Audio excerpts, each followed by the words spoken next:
Didik TV KPM.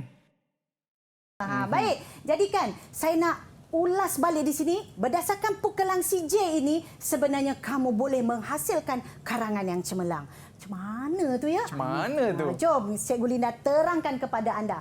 Okey, andai kata, tadi kan soalan tanya punca kan? Okey, jadi nak mendapatkan karangan cemerlang, kamu janganlah mengulang perkataan yang sama. Contohnya, kalau punca, mungkin isi pertama punca. Isi kedua, kamu tulislah alasan. Isi ketiga, kamu tulislah sebab. Isi keempat, kamu tulislah faktor.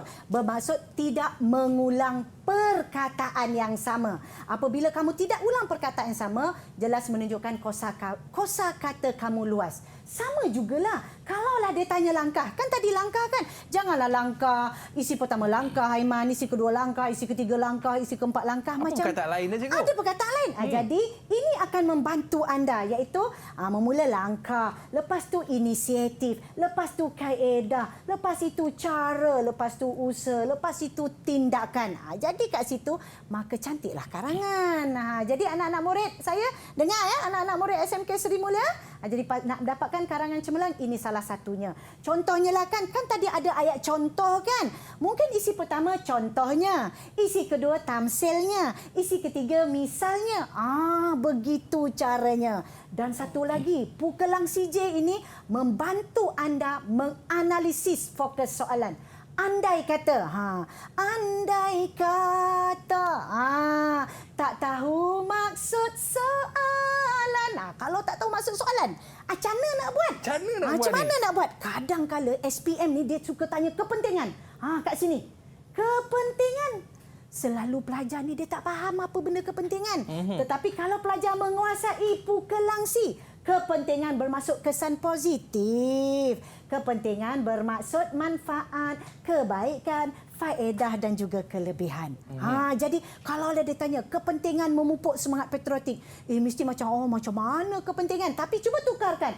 Apa manfaat bila kita pupuk semangat patriotik? Apa kesan positif bila kita pupuk semangat patriotik? Jadi kita bercakap dengan soalan itu, bercakap sorang-sorang lah ya dengan soalan itu supaya faham apakah kehendak soalan. Sama juga kalau soalan tanya tanggungjawab. Kadang-kadang pelajar ni bila tanggungjawab, dia macam, apa benda tanggungjawab ni?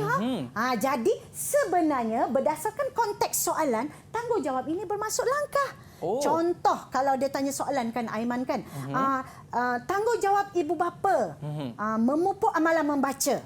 Tanggungjawab ibu bapa. Jadi jawapannya belikan buku untuk anak-anak. Itu contoh jawapanlah. Tetapi belikan buku untuk anak-anak itu ialah jawapan langkah.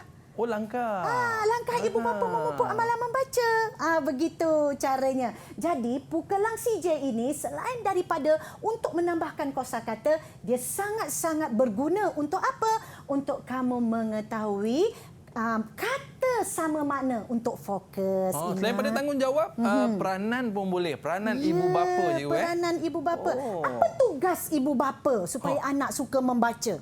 Samalah jawapannya. Apa fungsi ibu bapa? Sama, fungsi dia beli buku. Jadi kat situ bila kamu menguasai ini, insya-Allah boleh menjawab soalan karangan cemerlang. Okey, cikgu. Apa lagi di antara ciri-ciri karangan cemerlang yang lain, cikgu? Tahu ya saya apa. Saya nak tahu apa dalam pemikiran saya kan. Sebab kita je bercakap ni kan. Okey, baik juga. Saya yang pertama tadi pastilah kerangka karangan. Dah buatlah rangka karangan.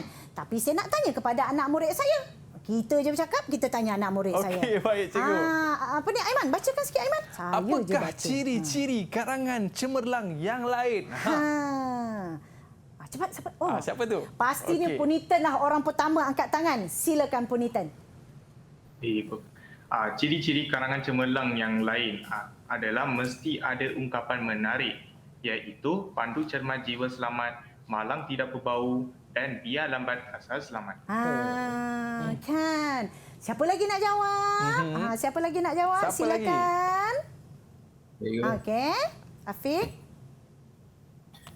Ciri-ciri karangan cemerlang yang lain pula ialah mesti mempunyai penanda wacana. Contohnya, selain itu, di samping itu, oleh itu. Okey, tambah lagi. Jelaslah bahawa kesimpulannya, kesannya, itu antara ciri-ciri karangan cemerlang. Okey, Pemuda Harapan Bangsa dah jawab. Tinggal Pemudi Tiang Negara. Silakan, siapa nak jawab? Saya cikgu. Okey, Arni silakan. Ciri-ciri karangan cemerlang yang lain ialah mempunyai susunan isi yang teratur, mengikut keutamaan 2 punca dan 2 langkah. Okey, kan tadi rangka karangan tadi kan 2 punca dan 2 langkah. Bagus Arni. Dan terakhir, perempuan Melayu terakhir kita iaitu Wardina yang bertudung merah. Silakan Wardina. Ya, cikgu. Ciri-ciri karangan cemerlang yang lain ialah binaan perenggan yang seimbang, iaitu perenggan isi mestilah seimbang, tidak boleh ada yang panjang dan tidak boleh ada yang pendek. Itu saya suka kupas. Bermaksud kalau karangan nak cemerlang, perenggan dia mesti sama panjang, lebih kurang. Lebih kuranglah. Mungkin isi pertama 100 patah perkataan. Isi kedua mungkin 95. Isi ketiga 105. Bolehlah antara itu. Dia tak boleh isi pertama 100. Isi kedua 50 patah perkataan. Jadi itu tak cantiklah karangannya, Aiman. Okey, baik. Maknanya Jadi dia teknikal tu cikgu Ya, secara teknikal pun kena ditengok. Maksudnya dilihat secara holistik. Baik. Okey, baik, cikgu. Inilah saya rangkumkan jawapan pelajar iaitu adanya ungkapan menarik, penanda wacana, susunan isi teratur, binaan perenggan yang seimbang. Jadi, okey, cikgu. Saya ada soalan lah cikgu. Boleh. Mungkin tulisan ataupun cara kita menulis itu sendiri memain peranan dalam pengambilan markah tu cikgu. Tulisan kena lawa ke? Lawa tu satu yang subjektif. Oh, ya Okey. ke? Kadang-kadang cantik tapi agak sukar untuk dibaca. Dia sebenarnya macam inilah. Tulisan ini kamu boleh ubah tulisan kamu. Biasakan menulis dengan perkataan ataupun huruf yang teratur. Okey, mungkin ada pelajar tulisan dia kecil. Cantik tapi kecil, susah nak baca. Susah nak baca. Kadang-kadang tulisan dia besar tetapi berangkai-rangkai, susah juga nak baca. Tapi apa pun yang pasti, tulisan itu mestilah mudah dibaca. Itu penting juga untuk mendapatkan karangan yang baik dan cemerlang. Yelah, dia main peranan juga cikgu. Perenggan yang lebih kurang sama, tulisan yang kemas, dan juga ada benda-benda yang menarik yang cikgu sebutkan sebentar tadi, ungkapan yang menarik. Ialah, kalau kita tengok dalam karangan tu ada peribahasa cikgu. Lagi cantik. Kat situ pun kita dah nampak ini pelajar cemerlang ni cikgu ya. Ya, betul. Dan yang macam paling penting cikgu, kita kena ikut apa yang cikgu sebut sebentar tadi. Baik cikgu, seterusnya cikgu. Saya ada soalan lah. Kan kita je cakap, kita tanya soalan kepada anak murid saya.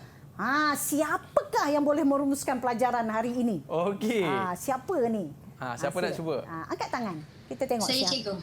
Bagus. Arni menyahut cabaran. Silakan Arni. Rumusan pelajaran kita hari ini ialah saya boleh merangka karangan menggunakan teknik tohu cokok. Selain itu, saya juga boleh mencari fokus soalan dengan menggunakan teknik pukelang CJ. Jadi cerita kita hari ini ada dua. Satu tahu cokep. Tahu cokep Ataupun tahu sumbat. Tahu sumbat. Dan juga pukelang Pukelang CJ. Jadi itu rumusan daripada pelajar. Pelajar tahu dah. Anak murid saya tahu. Maksudnya kena gunakan teknik tahu cokep. Nak mencari fokus soalan, gunakan teknik pukelang C. Okay. So jadi, dua benda tu cikgu kita dapat. Dua benda. Untuk merangka karangan. Menganalisis. Buat karangan dan menganalisis. Supaya isi tersusun. Baik, bagaimana pula rumusan daripada cikgu untuk murid-murid kita di rumah ni kan? Rumusan saya lah sebenarnya kan. Apa yang saya kongsi tadi iaitu kita nak murid menganalisis pelbagai bahan. Maksudnya pelbagai bahan tadi ada berapa? Ada 3 bahan. 3 bahan. Bahan pertama teks, bahan kedua bentuk grafik, infografik, bahan ketiga seloka yang saya berseloka. Kenapa? Daripada situ untuk mengenal pasti tema dan kehendak soalan menggunakan teknik pukelang CJ. Itu pertama, menganalisis. Kedua, kemahiran menulis. Yang Aiman tadi tulis macam tu tadi kan. Menulis. Bila menulis, kena susun idea. Menyusun idea mengikut keutamaan. Seterusnya menghasilkan kerangka karangan. Kita tak buat karangan tau. Kita buat kerangka karangan. Berdasarkan borang tohu cokep. Okey, baik cikgu. Nampak muka murid-murid kita ni nampak confident je cikgu, semangat je. Apa kata ada kerja sekolah ke nak bagi kepada murid kita ni? Ada kerja sekolah. Mana boleh tak ada kerja sekolah kan Aiman Okey, kan? cikgu. Baik, jadi ini tugasan. Pembelajaran berasaskan projek iaitu sediakan poster keselamatan jalan raya. Buat poster. Poster ni kamu pandai. Poster e-poster pun boleh, poster yang berwarna-warni pun boleh dan hantar tugasan tersebut kepada guru anda. Dan yang kedua, sila tulis kerangka karangan berdasarkan tema yang terdapat dalam buku teks dengan merujuk sumberku. Okey, baik cikgu. Jadi jangan lambat-lambat hantar tugasan, nanti kena denda nanti. Okey. Baik, cikgu. Kita tengok murid-murid kita hebat hari ini. Bagaimana prestasi murid-murid kita hari ini, cikgu? Saya berpuas hati dengan prestasi anak murid saya. Cikgu Linda bagi 5 bintang. 5 bintang. Okey, tahniah. Didik TV KPM